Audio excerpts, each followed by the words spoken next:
Well, good afternoon, ladies and gentlemen. Welcome to Macon-Bibb County public hearing for the fiscal 2025 budget. This is the opportunity that we take to listen to citizens on any remarks they'd like to make about the budget. This is not a question and answer session, so we're not treated as that. Because we are not intending to increase the millage rate, instead we're decreasing the millage rate, this is the only hearing that's required, and this will be for a final vote on June the 18th, which is 2 weeks from today. So I'd like to welcome everyone here. We're going to review the slides that we went over back 2 weeks ago on the budget, recommended budget from the mayor's office. And I'll start going through these one by one. And then at the end of that, if we have somebody who signed up to speak, we'll let them speak. Otherwise, we'll move forward with our regular scheduled meeting today. So at the beginning, you will notice that the proposed budget history from 2021 to 2025. At the bottom, you'll see the 2022 budget of approximately $174,000, moving through a proposed budget for 2025 around $211 million. At the same time, in the top right corner, you'll notice in fiscal 2021, we had a millage rate, which is our tax rate, separate and distinct from the school system, of 20.331. Each year, you'll see a noticeable decrease, partly because we didn't set the rollback, partly because we decreased the tax, and also because of the OLAST.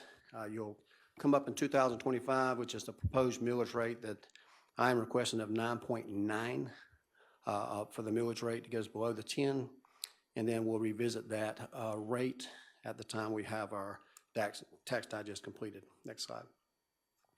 Some of our focus areas we continue to talk about is public safety. Public safety, as you can see, all across the board, this has our fire, our sheriff, our EMA. This is considered public safety. You will notice the increase year over year for public safety, and you can see what percentage this represents in our entire budget. Over the last 4 years, we've increased public safety funding by almost $16 million. This year, fiscal 2025, you'll see $91,516. That includes the projected raises and salary increases, as well as incentive pay for our public safety. Next slide. Proposed beautification, you'll notice that we did have an emphasis on beautification over the last several years. We started out with the 2021 budget of $2.4 million, and this year our projected proposed budget for fiscal 2025 is $4.6 million, which is a total increase of about $2.2 million. Some of that's employees, some of that's contract services, but you can see the increase overall from 21 to 25. Next slide. Proposed budget for recreation, similar discussion there. In 2021, we had $4.6 million. In 2022, we increased that amount to $5.3 million. And now in fiscal year 2025, we're just over $7 million proposed budget recreation, which includes salaries raises and some new programming. Next slide. Pedestrian safety. This is a new item that was added after 2021. As you can see, each year we put money in the budget for pedestrian safety that we are making some valuable changes there. Still a slow process, but we're working along with our Pedestrian Safety Review Board. 2021-22, we did some initial funding of $100,000. Each year since that date, including this year, my proposal is for $500,000. We did hire someone to be the director of that, and they're making valuable recommendations to us, and we're utilizing some of these funds to make the changes that are necessary to help keep our streets safer. And we're also working in conjunction with GDOT to either apply for grants and also to work through some low-hanging fruit that we have in our challenge areas. Next slide. This is a proposed budget for economic development. We've seen $1 billion in economic development in the last several years, including almost 1,500 jobs. That's 1,100, 1,200 jobs that are newly created, up to the additional amount would be retained jobs. The good thing about that is I believe the last estimates that we received, that new jobs being created, the average salary is $53,000 to $74,000, including the last business that we just announced last week, First Quality Products out there at the airport, 600 jobs, several $100 million in expansion there, 400-something million, and the average salary is $74,000, which takes some higher paying jobs and a little bit lower for that $74,000 average But the increase there is for economic development. It's $4.5 million. That's largely an account for funding of the Urban Development Authority, Industrial Authority, and the like. And we've seen valuable value from that increased budget. So this is the proposed budget timeline that we talked about before. I presented this budget back on May the 13th. That was the proposed budget that we just reviewed tonight. June the 4th, which is today, was where our public hearing is. And we're presenting that now for any comments from the public. And then on June the 18th at 6 o'clock is scheduled for a final commission budget.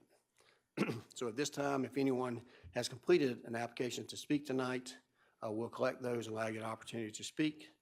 Otherwise, we'll be moving forward with our regularly scheduled meeting.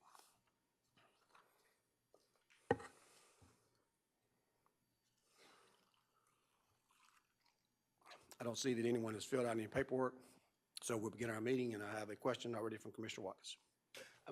I was curious, in this process, in this subject, and when does the process allow for some discourse or question and answer, or just a deeper dive on stuff like public works or code enforcement or sponsored programs?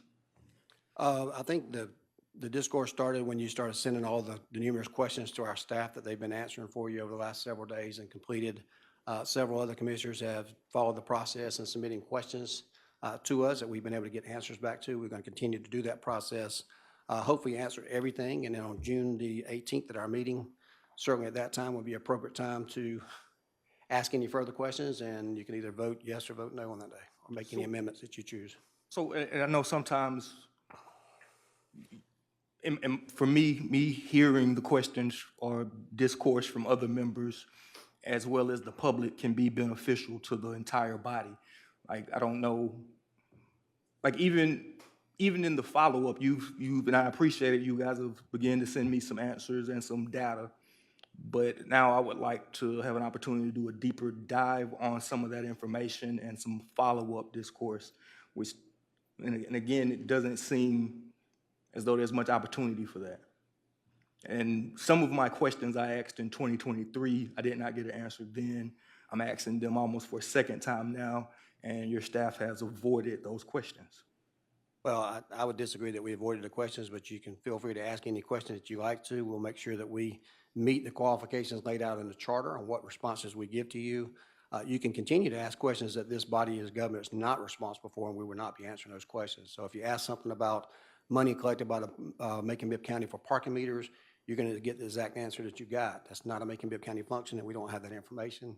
It's not our responsibility to go get that information. So just even in that, and it may just help the body as things come up. Because we funded parking meters at some point, and your answer seems to be that parking, there's no addressing of income or debt that is in our budget around parking meters. And that just, like, I would like some follow. I can understand you saying it's not in the budget, and I believe you, but where does it go? How does it work? Same thing with the revenues or debts from the Macon Mall, amphitheater, parking, the speeding cameras. These are new programs that have started in the last couple years. And again, I can't flip to any page in the budget book that you provided and learn about them. And when I ask a question, I get a short answer of it's not in the budget book, which I already knew, but I don't get any further direction on how our county works. And again, I'm not trying to be argumentative. I just want to know how the county works and how these new programs work and where they got. And I guess I'm the only one, but I'm curious about that. You can continue to ask questions, and we'll continue to provide the answers. At some point in time, you can either satisfy yourself or not on whether or not you got sufficient information to render a decision when we vote for it. We're not going to chase every rabbit down a hole that you come up with a question about that we believe is not related to this particular budget. So if you ask questions about Urban Development Authority and all these other authorities that we don't manage their budget, and you want information, it's not our duty to provide you with that information. And again, at some point in this budget time, even in past years, there was a request from those exact organizations for us to fund stuff. And the answer is now, again, very short and somewhat disrespectful on we're not, like, that's wild. That was a wild situation. But I'll yield because, again, I am in the singular on this, and I find this very disturbing, though. Okay, well, thank you very much, Commissioner Watkins. At this time, there's no other comments on the budget. This is a decrease, and typically we don't get those types of comments that show up unless you're trying to raise the taxes, and certainly we have not done that since the last time they raised it by 6 mills. So we're going to move on. This is official calling this meeting to order on June